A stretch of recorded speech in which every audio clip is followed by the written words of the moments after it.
মহান বিপ্লব এবং সংহতি দিবসের যে মূল যে বিষয়গুলো এগুলোকেও ধামাচাপা দেওয়ার চেষ্টা করেছে, কিন্তু তাতে কিন্তু ফলাফল ভালো হয় নাই। আজকে এই জন্য এই বিষয়গুলো আমরা মনে করতে চাই, আমাদের এই প্রজন্মকে বারবার বোঝাতে হবে। কারণ গত 16 বছর এই প্রজন্মকে মিথ্যা প্রচার করে সত্যকে ধামাচাপা দিয়ে বাংলাদেশের এই প্রজন্মকে কিন্তু অন্য পথে পরিচালিত করতে চেয়েছিল।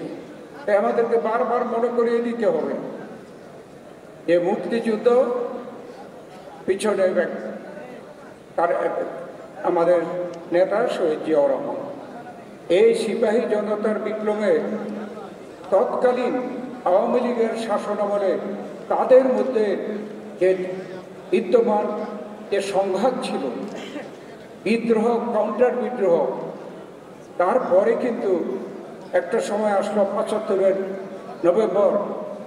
সে সময় খালেদ মোশাররফ একজন ব্রিগেডিয়ার জেনারেল, তখন সেনাপ্রধান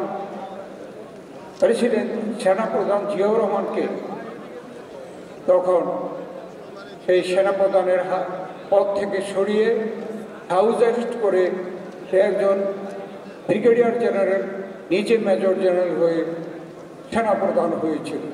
এটা এদেশের সিপাহী জনতা কেউ এটাকে মানতে পারেনি এবং পরিশেষে ৭ই নভেম্বরে সিপাহী জনতার বিপ্লবের মাধ্যমে আবার আমাদের নেতা শহীদ প্রেসিডেন্ট জিয়াউর রহমানকে ক্ষমতায় এনে এদেশে একটা বিশাল পরিবর্তন বাংলাদেশে এসেছে।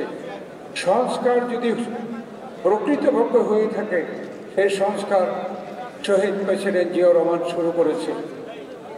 আওয়ামী লীগ গণতন্ত্রকে হত্যা করে বাকশাল করেছিল, শহীদ জিয়াউর রহমান এই ৭ই বিপ্লব সংহতি দিবসে মাধ্যমে ক্ষমতায় এসে তিনি আমাদের সংবিধানে সেই বাঙালি জাতীয়তাবাদ বাদ দিয়ে বাংলাদেশি জাতীয়তাবাদ করেছেন, বাকশাল বাদ দিয়ে গণতন্ত্র প্রতিষ্ঠা করেছেন।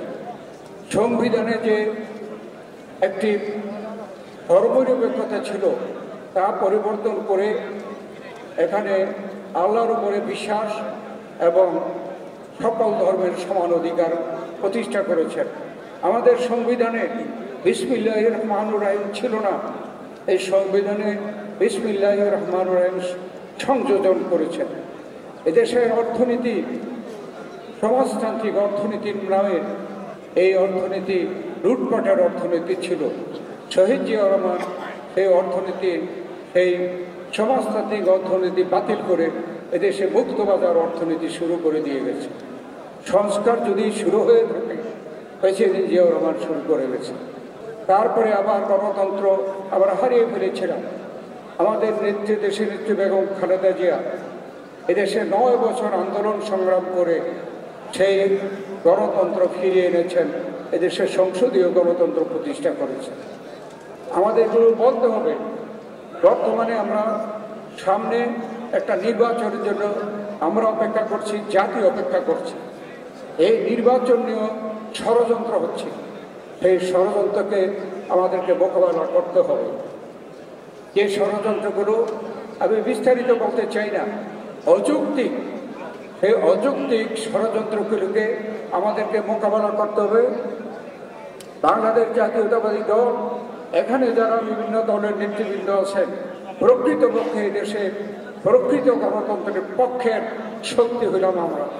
তাই এদেশের জনগণকে তাদের প্রত্যাশা গণতন্ত্র ফিরিয়ে দেওয়ার জন্য সামনে নির্বাচনকে যত রকমের ষড়যন্ত্র হোক না কেন তা মোকাবেলা করে আমাদেরকে সেই নির্বাচনকে সফল করতে হবে। জনগণকে সঙ্গে নিয়ে, জনগণ আমাদের সাথে আছে, যে বলুক না কেন জনগণ আমাদের সাথে আছে। অতীতে প্রমাণ হয়েছে, ইনশাল্লাহ আগামী নির্বাচনে আবার প্রমাণিত হবে। তাই আজকে আমাদেরকে এই দিনে আমাদেরকে সকলকে ঐক্যবদ্ধ হতে হবে। জনগণ যদি ঐক্যবদ্ধ থাকে আমরা সকলে যদি ঐক্যবদ্ধ থাকি, ইনশাল্লাহ কোনো ষড়যন্ত্র এই আমাদের এই অগ্রযাত্রাকে মোকাবেলা কোনো রকম বাধা সৃষ্টি করতে পারবে না।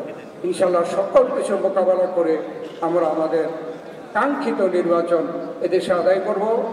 আমাদের বাংলাদেশ জাতীয়তাবাদী দলের নেতৃত্বে ইনশাল্লাহ এদেশের জনগণের যে প্রত্যাশা, সেই প্রত্যাশা পূরণ করব। এই আশাবাদ ব্যক্ত করে আপনাদের সকলকে ধন্যবাদ জানিয়ে আমি আমার বক্তব্য শেষ করছি। আল্লাহ হাফেজ।